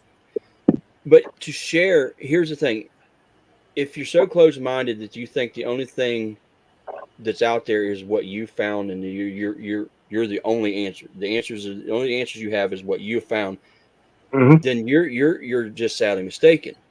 If Yeah. you can't if you can't come outside your box and open a door to see what's in the other room, You're doing yourself an injustice. you're doing yourself an injustice as an investigator, as a researcher, and you're also doing yourself as the client or whoever you're talking to an injustice, because you absolutely do not know everything. When I used to do investigating as far as paranormal, if I didn't know something when it came to a case, I tried to find something that somebody that did, and I'd help the person that I was trying to help. I'd put them in contact with that person, because you don't know everything. When I dealt with something that might have been demonic related, I'm not a demonologist. I really, but there are people out there that are investigators. Like, yeah, I'll do this house cleaning. I'll do this. You know, no, you're not, because you don't. Hey, have no idea what the hell you're doing. Find somebody that studies. Find somebody that studies that Mhm. is, competent in doing it. Not just some Yahoo out here is like, I'll go in here and I'll wave this around, do this and that, because you're going to make a mistake. One, Right. doing it the wrong way, and probably screw something up and cause something to be, worse as far as that client really needs to deal with. Sure. Just for, I'll just give you an example. A few years ago, I had some people contact me, said they had some stuff going on in their house, and they told me what was going on. And I'm like, okay, I'll come and check it out. And I went to their house, walked in. My son went with me, walked in, sat down in their living room, and they're like, hey, this is during the first initial interview. When you're doing an investigation, you gotta build that rapport with somebody. You don't just jump in and say, I'm going to cleanse the house, I'm going to do this shit, I'm going to do that. You build that rapport with that person, and Yeah. because they need to trust you. Yeah. And sometimes that takes a little time. So I walked in and was talking to them. They're like, hey, show me what you're going to do. What are some of the things you will do to help prove that something's here? And I was like, well, one of the first things that I'll show you is like looking, like EVP work and stuff like that. They want to know about EVP work or ghost box work and stuff like that. And so I had my little SB7, and I put it out in the middle of the floor, and I had an auxiliary cord, or had a speaker out in the middle of the floor, had an auxiliary cord from an SB7. And I was like, this is what this is used for. I said, I'm not saying we're going to catch anything. I'm not saying we're going to, have anything happen. So I started asking questions, and I told them before they started, or we started this, that if they had questions they would like to ask, if we did get responses, and then they could ask. So we turned it on, and we're sitting there just gibbering, just talking back and forth. And all of a sudden, 40 some seconds into this recording, a voice comes across the speaker and just goes, and I've never been here before. That's a point. I've never been to this house before. And this voice comes across and goes, hey, Les, just clear as can be. I repeat it. It says, and when I did that, or when that voice did that, the lady that lived in the house just cracks up, man. She's laughing, thinks it's hilarious, thought it was thought that was the coolest thing, because at first she thought this activity going on was pretty funny and cool. But her husband's like, no, I ain't dealing with this stuff, man. I want it out of here. So she starts laughing. And I was like, oh, it's not, not probably the best thing to be doing. But so we go on, we're asking questions again. And finally, another response comes across. And this is again during just us chatting, after we asked a few questions. And this nasty sounding voice comes across and just says, get out. Just as clear as can be. I know that's so cliche for haunted, but that's what happened. It's like the Amityville Horror. Yeah, he's like, get out. And I'm like, okay. And the guy, I said, and I told the guy that lived there, I said, you can ask anything you want. So he's sitting there and he goes, okay, why do you want us to leave? A couple seconds later, this voice comes across and goes, Tiffany, just as clear as can be. Tiffany's his wife sitting there on the couch. Oh, jeez. And I'm like, okay. So I told him, I was like, okay, yeah. And we go on, and I was like, talking a little bit more, asked a few more questions, not much of responses. And all of a sudden, it just blurts out, this voice blurts out loud and goes, asshole. And I'm like, okay, who's an asshole? And the voice comes out, mouth out with soap. The voice comes back again and it goes, Jordan. Jordan's their daughter sitting there with their mom, Tiffany, on the couch. So at that moment, I told him, I was like, hey, this isn't something that's residual. You've got something intelligent here. Something's going on. Oh, yeah. I said, here's what we're going to do. I said, I'm not even going to bother to do any kind of investigation. I said, I'm going to get somebody to help you. And they're like, yeah, that's wonderful, but can you like show us a couple other things that you might use? And I use dowsing rods. I like to use dowsing rods. A lot of people are like, oh, poo on dowsing rods, but I like to use dowsing rods. They don't. I mean, it's whatever works for you. Yeah, they work. They work though. I mean, so I'm standing in their living room, and the way this house was laid out, you walked in the front door. It's an older house. You had a foyer, and then you had a living room off the side. Then you had a couple steps that went up, a landing, steps that went up, another landing, turned and went to the left, and then you had a hallway. Then you had three bedrooms and a bathroom off that hallway. So I stand up and I've got the dowsing rods. I'm like, okay, we've already determined you're here. Now I need you to show me where you're at. So I'm standing with the dowsing rods, and they stay straight, and I start walking toward the doorway, and they turn to the right. They turn to the right. That takes me toward the front door. As soon as I get toward the front door where the stairs go upstairs to my left, they turn to the left, and I follow them. These dowsing rods turn every step up through the stairway, and I get to the top of the stairs, and they point straight, and it takes me into the daughter's room. Over in the far corner of the daughter's room, they go over and they cross. They cross, right? Yeah. As soon as they crossed, I'm looking, and there's a bucket on the floor, and it's got water in this bucket. And I was like, what the hell? And I look up, and there's a black spot on the ceiling, and this water is dripping from the ceiling. I was like, you guys got a water leak? And mind you, there's no rain. It's not raining outside. It hasn't rained for days. They're like, no, we don't know where it comes from. It has leaked since we moved in here. It's just constantly leaked this water. So as I'm standing there, they're crossing. I'm asking questions. Both the dowsing rods turn hard and slam like clear over into my arm. Turns me around, goes back out in the hallway, turns to the right. I start down the hallway, get to the parents' room, and they turn right. It goes into the parents' room, then turns left and goes to the side of the bed, and they cross again. I'm like, okay. I said, whose room is this? And they're like, that's our room. I was like, who sleeps on this side? And the husband goes, I do. That's where I sleep. I said, have you ever experienced something in this room? He said, the only thing we've ever experienced is hearing something in the closet. We heard like moving in the closet, which is directly across from their daughter's room where the water drips. So I was like, okay. I said, I've had enough, or I've seen enough. I'm going to get you help. So I went to a meeting I used to go to in Pennsylvania. And I went up to there, and a friend of mine that went to the meetings also was a psychic. And I let her listen to the recordings and stuff. And she looked at me. She goes, "Yeah, they need help." I said, "What do you think it is?" She goes, "It's not a demonic thing. There's nothing like that there, but this is a pretty nasty male entity that lives in that house, and he prefers that every woman in that house die than live in his house." I'm like, I was like, okay. So I got back, and a few days later, I called the lady, and I said, I need to come talk to you. And she said, okay. And I told her what was going on. And then that's when she said, hey, I want to tell you something that we didn't tell you, and I think it's important. And I'm like, what's that? She goes, ever since we moved into this house 4 years ago, my husband has not been the same man I married. I said, okay, what do you mean? She goes, I don't know. She goes, he's not abusive, is physically abusive, but he can be verbally abusive toward me and my daughter. She says he does nothing toward the two boys at all. And I was like, well, I think maybe something is kind of manipulating him in some way or another. And I said, I'll come and talk to him. So I went back to their house. I pulled him aside, and we're out in the yard, and I'm talking to him. I was like, hey, how do you feel when you're in this house, when you're home? He's like, man, he said, it's the weirdest thing. He said, I'm angry all the time when I'm home. He said, it always seems like whatever Tiffany Jordan does, it just irritates me, and I'm angry all the time. I said, okay, is it different when you're away?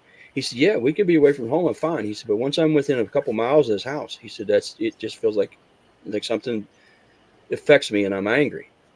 And so I told him what went on, or what I was told, and what could be going on. And he's like, okay. He said, yeah, I want it out of here. We need this out of here.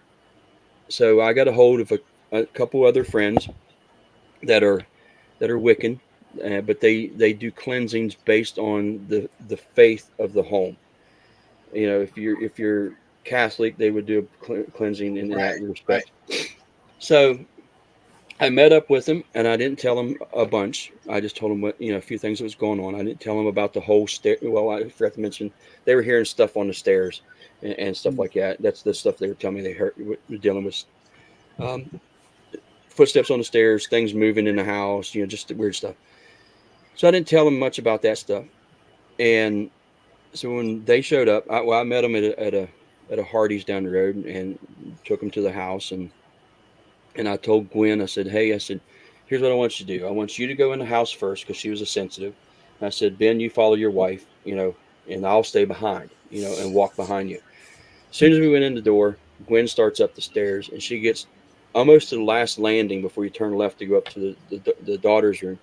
And she leans back and grabs the railing.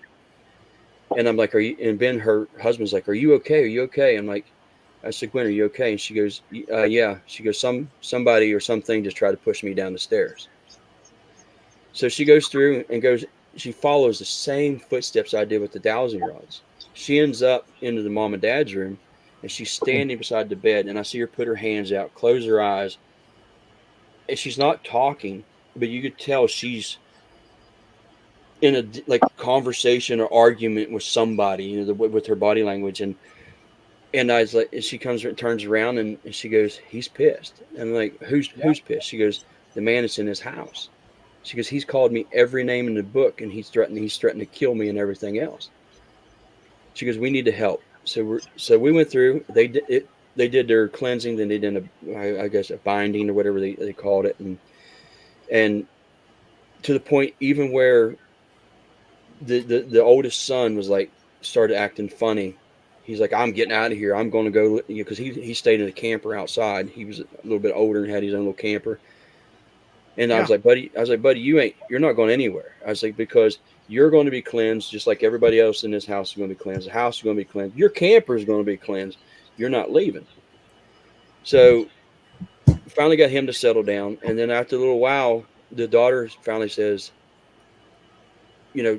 hey, is it me, or does it feel different in the home? She goes, I don't feel the pressure here.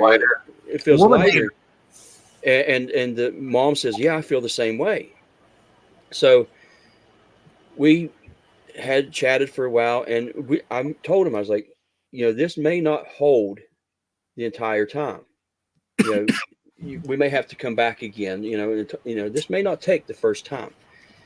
And they're like, okay, we'll agree, no problem. If we hear anything or anything happens, we'll get you come back. So I kept in touch with him. Every week I'd call. I said, hey, how's everything going?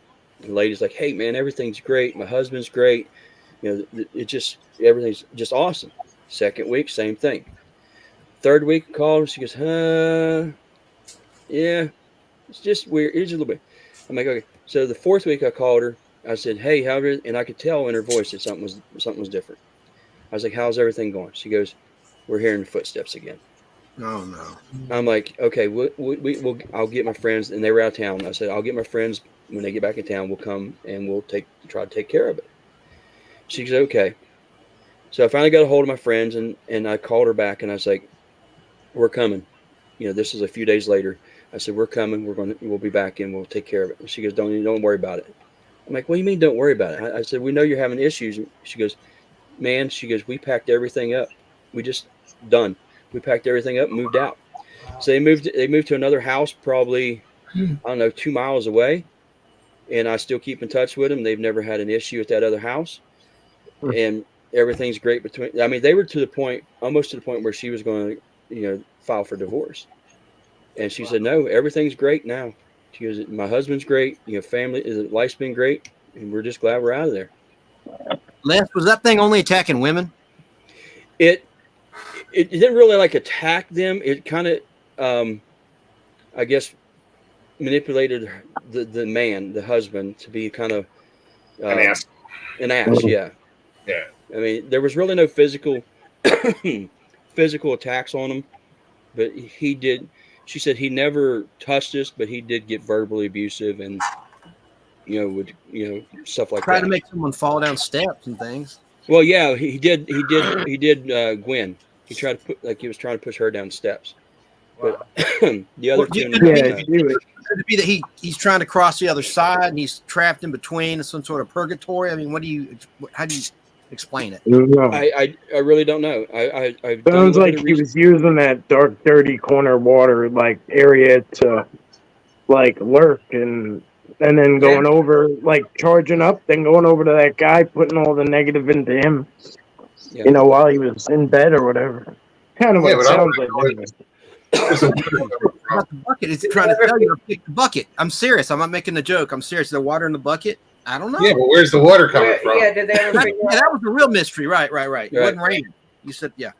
Yeah, there was. It hadn't. They said that it leaked all the time. Sometimes it's bugs. Yeah, sometimes it's flies, and then people don't know where the flies come from. It's it's weird shit. Yeah. I think somebody said something about.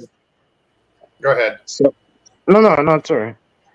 No, I'm good. Go ahead. Oh, somebody said something about Amityville earlier, and I had thought a few times about going there. People requested it. They were like, "Oh, why don't go down to Amityville?" And it's it's way west of what I do, whatever. But it's still a 30-40 minute drive, no big deal, right?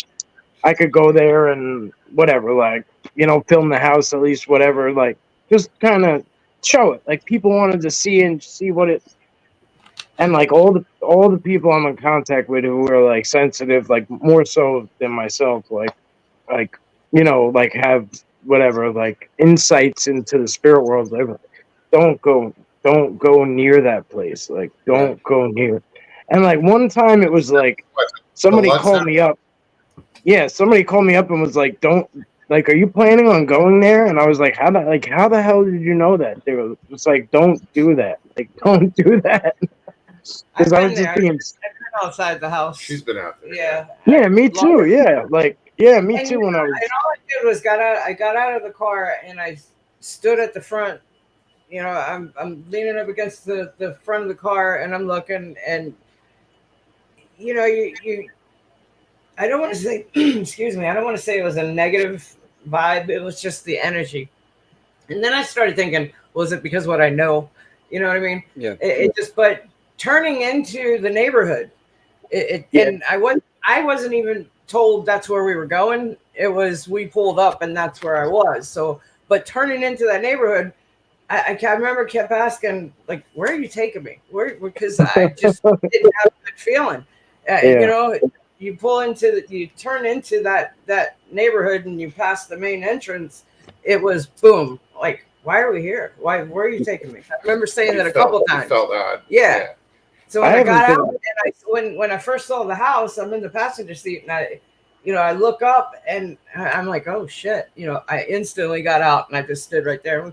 We were there for only about 15 minutes and then the neighborhood security came through and he was trying to throw us out immediately, but then actually got out and talked to us and it was pretty cool. He talking about you'd be surprised at all the crap that they've put up with the people trying to get close to the house, to the property. And his opinion of the whole house is he's like, yeah, I've seen the movies, I've read the book.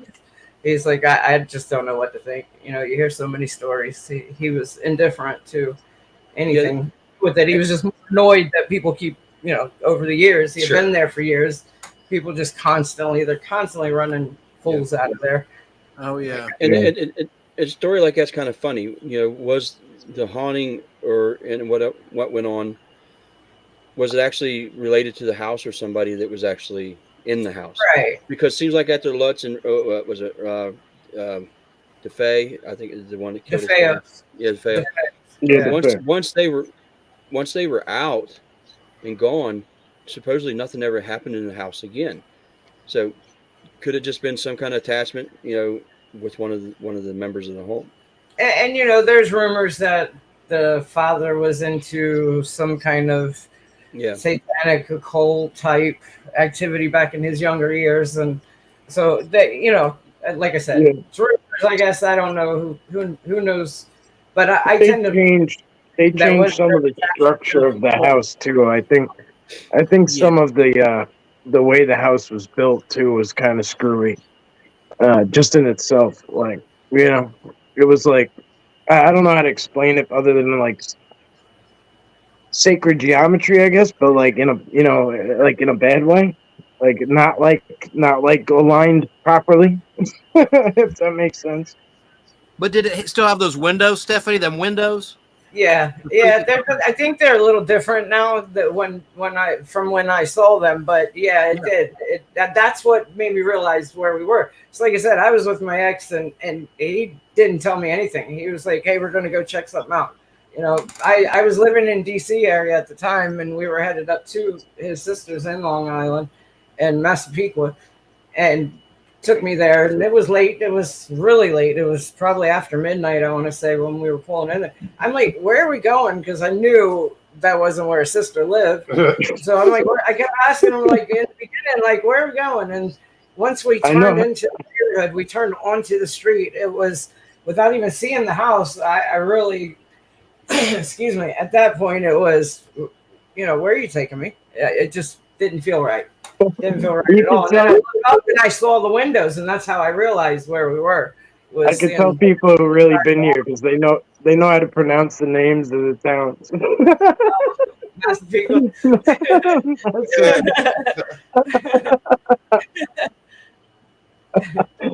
Yeah, So there's Indian names out there, Native American names. Right.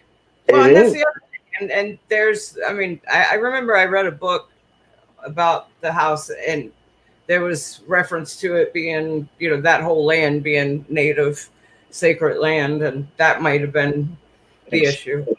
You know, that's just another version of it. It just, who knows? You know, I mean, I've never done any research on it.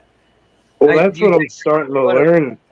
That's what I'm starting to learn is that I've been looking for things like in terms of the way people talk about them today, and like I have to go and like into like the local like old ways and like the way stories were told, and it's all like local native, like things are told in the way of like native spirits and like, you know, native folklore or whatever. Like that's the way everything is. It's like, and I'm starting to find like these cryptid and like Bigfoot type stories, like, and Brian is too from Montauk Australia. We're starting to find these stories embedded in this other stuff, you know what I mean? And it's like we're looking for the word Bigfoot when they're calling it like the Flanders Wild Man and this and that and the Hairy Man and this and that, and like it's just literally like it's just because it's just titled just differently, you know what I Different mean? name. Like, yeah, Yep. different name. Well, I'm just if you missing it. when you want to look into the older accounts and older lore of Sasquatch Bigfoot, you don't want to look for Bigfoot because Bigfoot was coined in 1958. Right. You know, you want to look back in, like you'll find local monsters, like you said, local creatures, wild man stories, stuff like that. And when you're doing research for things that are today, what I find is you need to look into the older accounts and older stories, because from then till now, the aspects of those stories change. There's so much stuff that's added in that shouldn't be there. It's just like when you used to do in like grade school. You know, hey, start with this sentence. Telephone game. Yes. Yeah, you know, that's how a lot of these stories are, and a lot of these, you know, you find that a lot of the lore, legends of lore, actually have no basis to them because it was just a bunch of hoo-ha, you know, bunk that people added up and made it to sound cool nowadays. But you know, when like Bigfoot stuff, like I really like looking into the old accounts. You know, whether it's, you know, you look into Wood Devils or you look into Wild Man. In the Wild Man Yeah. stories, you have to watch those because in the Wild Man stories, that's exactly what it was. It was some Yahoo that went off the rails and went out, you know, crazy in the woods and Feral. just went feral out in the woods. You know, that's why there you go. Well, Talk like about that. there's There it like is. this there's an Indian princess lore like at Lake Ronkonkoma, and it's native lore that this Indian princess drowned. So and like they try to like they used to tell the story in the paper and and then now they started covering it up. And like Really? well, they started covering up over the past like 10 years, I'd say, give or take. So there's this Native American guy, and he has this piece of property right next to this like I guess it's like a bird sanctuary or whatever, but whatever. He has this area, and he just took this giant oak tree and made a totem pole out of it, and like they can't stop him from doing it, I guess. But it's this huge now. It's this huge Indian princess totem pole, and I was watching them make it, and it's massive. I'll go buy and get a. I'll go buy and now that it's done, I'll go buy and get video of it. But you know, it overlooks the lake, and it's you know. It's Well, just stuff like the story Yeah. is, and over the years, many people have drowned in Lake Ronkonkoma. wow. The Like story is to this Indian princess. Was it her betrothed or was it her husband who drowned in the it's lake? very similar to like Romeo and Juliet story. Like like the guy, you know, whatever they were from. I don't know if they're from different tribes that didn't get along, or the guy was white or whatever, and you know, and she was like an I can't remember exactly what the story was, but yeah, like when he was coming, you know, I don't know if he was coming across and he drowned or, you know, again, there's, So this princess supposedly haunts the lake, and so now she goes out there and just claims somebody every year, like, you know what I mean? And we're talking like dead calm water, no reason why you should drown, like strong undertow. swimmers. Yeah. We're not talking like unhealthy people, like for no reason, you know what I mean? Like that they're going down. So it's very that's even like more of like the interesting part is like, you know, like it's not like it's people who can't swim or something like that. It's like healthy men, you know what I mean? Like Freak accidents that shouldn't have happened. yeah, and it's like it seems like it's the same year, like every time around the same year, and you know, whatever. I don't know. It's unexplainable. but you know, I lived in Lake Ronkonkoma for like a month, but in that month, I heard that story. Yeah, of course, yeah, and there's so many like it, but that's what I mean. Across this whole island, there's stories like that in every town, and or whatever. Like, you know, maybe not every town, but there's so many things like that, and that's where I'm finding these like little like nuggets of different things, and I'm like, oh shit, like okay, There's something to this. yeah, like even Junior at Camp Euro, like it was like I didn't know that was there was like Bigfoot reports out there. Like I had no idea until I bumped into, you know, people from like It's funny how, like, with my experience of where my initial scream was at Fort AP Hill in Virginia, I was on duty, and Fort Pickett. It was my first convoy to any other base, and you know, it was all those years ago. And then here, just a year ago, I think we're listening to, I don't know what podcast, but they start telling a story of somebody's experience of the Fort Pickett The Fort Picker Monster, same place that same she place heard. that I heard my scream. Yeah. And that That's was weird. 20 years ago. My initial That's weird. over 20 years ago. My initial well, shoot, it was 30 by now. And then I fast forward to moving here to Florida 10 years later, working for the county and the parks, and I have that experience of something screaming behind me.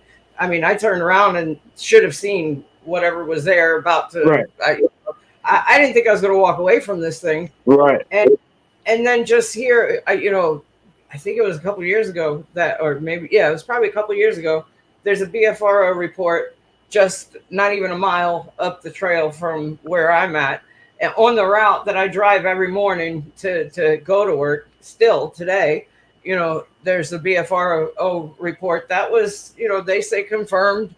They truly believe that there's something there. And then just, what was it, yesterday, I think, I'm listening to, it was you brought that story. Yeah. There's same area, same river. I'm in the Wekiva River basin, basically. This story that he's like, here, you need to listen to this. It's pretty much same area again. Area. There's another story of somebody having activity just in their backyard. Yeah. Well, I think there was a show too. Like, I don't usually watch shows, but there's a paranormal investigator, Nick Goff, that I like because he's like one of those no bullshit guys. Like, if they try to make him fake shit, like he just leaves the show. Like he's like kind of the real deal. So like, I actually watched this one, and I think it was a place in Virginia or West Virginia or something, this town, and they ended up following the water source too at one point. They were like, oh shit, like that connects here, that connects here, that connects here. Like this water flow is going through all these areas of this weird paranormal activity that people are having. So like, it's not, a lot of times there's a lot to it, and it's not just because it's a waterway and a food source or the easiest type of travel. Like that. Yeah, you're Anyway. you're talking about Shepherdstown, West Virginia, is where you're. Yeah, there you go. Yeah, there you go. It's the one. Yep. Was that near Huntington, West Virginia? Do you know? That's where I went to college. Marshall. No, Okay. Shepherdstown's Yeah. out in the Panhandle. It's out near Harper's Ferry and stuff. Okay, I thanks. used to go to Harper's Ferry every year for my grandpa would take us on a trip. We just go out there and picnic for the day and hang out by the river. Sounds Yeah, great. I always lived. Yeah, it is. It really is. But for some reason, I remember I never wanted to go. As much as I love being in the woods and being by the water, I just never wanted to go on that trip. I dreaded it. It was, and ended up going and having a great time every time. But yeah, I remember that area. We did that for a few years when I was a little girl. It comes. Go ahead. No, Harper's Ferry comes up in that show I was just talking about. It comes up in there, and they end up going down there too. Harper's Ferry is considered the most haunted town in West Virginia. Well, that's why probably. Oh, there you go. Oh, yeah. Patrick said I had a hunter tell me an encounter he had in the 80s. It was 2 miles away from his first encounter in 2003. Chance, you said you went to Huntington. You went to Marshall. Have Yes. you ever heard of the Fifth Street hitchhiker, the lady in Huntington? Yeah. There were a lot of people were killed. Was she a prostitute?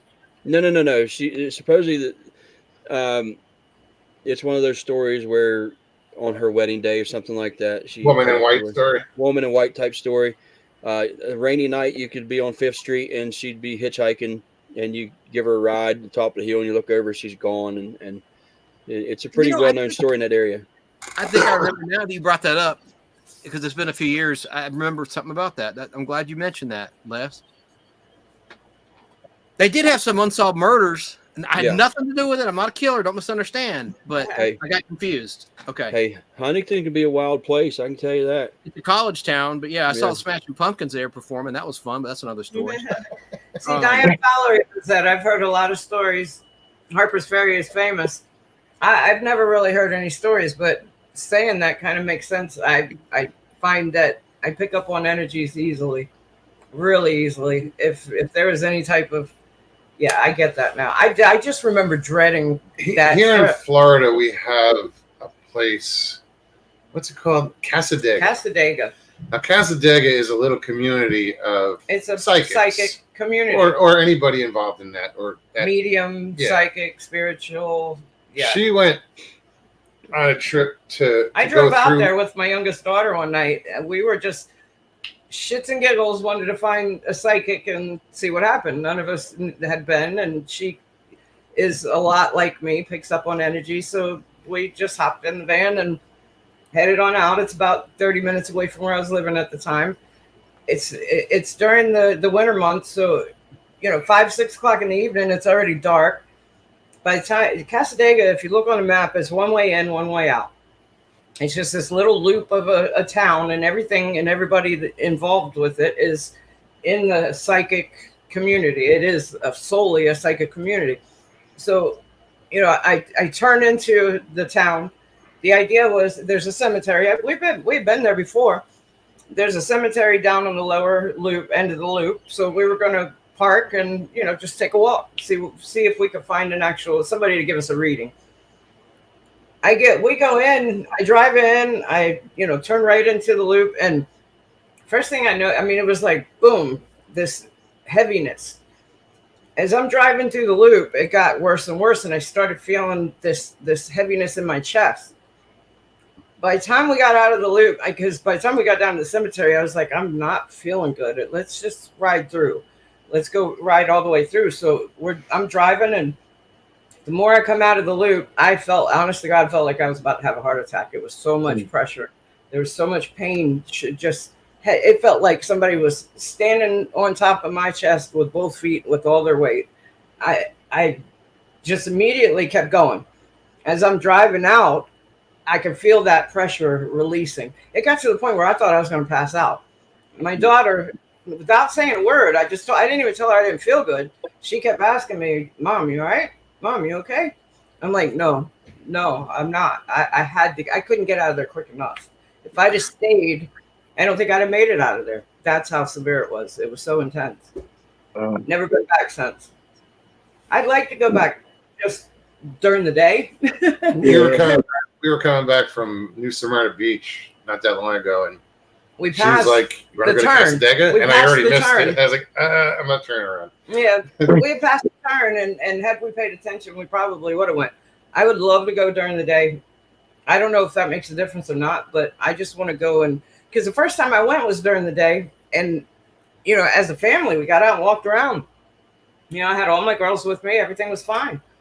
Never had a thought of anything except for the hotel. We, having to take the girls in for a bathroom break. Walk into the one public area is the old hotel, and it reminded me of The Shining. You look down the hall, and I think it was two of my girls were like totally creeped out. They didn't even want to go in and use the bathroom. They just wanted to get out of there. It just gave me that creepy vibe. And yeah, later on we laughed about the whole Shining thing, because you could almost envision seeing the twins standing down there at the end of the hallway. Yeah. Ugh. I know. We took pictures of that hallway just because it was such a weird place. But Diane says you were picking up on some very bad energy. Yeah, I think that's the worst effect that I've had on any type of feeling of energy. And this guy here, he can get in a bad mood, and I pick up on it instantly. It's not that I know him well enough to know that he's in a bad mood. No, I pick up his energy. Like, I get into a bad mood, I'll get grumpy and don't even realize that I've picked up his energy. It happens. Doesn't happen often. Shut up. It happens a lot. Only on Mood all the time. Again, in a good sense too, because I pick up on that positive energy more so than not. And I was about to say that. So it's not that, and it's not even that I know his personality. I can pick up the energy of somebody walking into my office without even them speaking a word. It's just, yeah. Would you consider yourself an empath? I think so. Now I would have never even thought of it, but the more I hear about it, the more I've learned about it. Yeah. That's how I got too. Yeah. Wow. I think his is more in the psychic kind of sense. I don't he'll think pick you up get thoughts. categorized all the time. You know what I mean? Like, Yeah, that's he what picks I. up on my thoughts that like we're not. I'm at work. He's here at home, or he may even be at work, whatever. But we're not together. We haven't seen each other all day.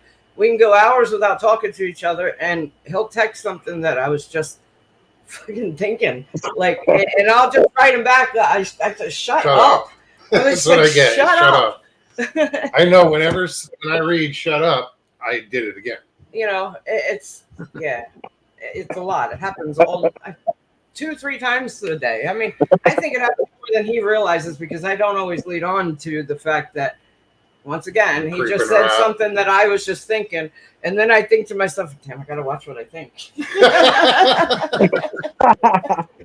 You Nothing got I can do on purpose. I don't even I mean, realize to it when the it extent happens. that we've had conversations. I've asked him recently, you know, how does that work? Does he get a pre-notion of does something pop in his head, or is it just thoughtless and he comes out with it and doesn't even realize? You know, I think a lot of times it's that. There are times that he knows me well enough and he can guess what I'm thinking at the moment, and it may be that I'm busy doing something and he'll know what my next move is, but it's not that. It's the fact that we can sit in the same room, not speak 2 words to each other in the past hour, and I'll think something just off the wall random, and here it comes out of his mouth. It's like, shut the fuck up. that's I get it. But it's not just her. I mean, it's No. been happening for years with other people. And the funny thing is, I've been like that most of my life since we've been around each other so much. His overpowers mine. Like it still happens. There'll be times that I'll say something that he was thinking. It's rare. It's very, very rare. But I can go around other people and it happens all day. His overpowers mine. It's hard to explain. But yeah, it I happens don't to know him what a it lot. is. How I long? know How it's long there. all Can't these control movies it. What's that? I was say all these movies are based on real things. I mean, like at Camp Crystal Lake, Lake, all these Amityville. I mean, that guy really murdered his family. I mean, isn't that a true story? I mean, this is Yeah. real. I believe it. It don't stop there, yeah. Like that's just one of the ones that made it public. You know what I mean? This island is screwed up. It's like that sensory that I have where I can meet someone. I don't even have to meet you. I can see you online. I can talk to you on the phone, and almost instantly, I know if you're a good person. If there's that warning of I can't have anything to do with that person. I need to stay away from that person. You know, Dogs have that too. Dogs. Okay. Oh, my dog. No, you're right. No, you're right. I didn't think of that. You're right. You're absolutely right. Maya does it. Maya does it a lot. Yeah. She just did it recently with somebody from the neighborhood. When I was in Arizona, and I would bring in a roommate, I said, "Yeah, you can stay here, but the dog's got to agree first." Yep. And they'd meet the dog, and if the dog was cool, you're good. Yeah. But yeah, my youngest daughter's the same way, and she used to call it my superpower because I would always know if my girl's friends were good kids or not, but I also know my daughter's strength in that I know she would never surround herself with anybody negative, with any bad kids, because she has that instinct, if you want to call it. But yeah, it's only failed me once, and that person was very deceiving. Let's just leave it at that. Very deceiving. That's a story for another time. That person was very good at hiding their true self. Mm. Yeah, it didn't take long for it to come out. A little alcohol will do it. One time it's failed me, and I think it was more that I was wanting to see that person as a good person.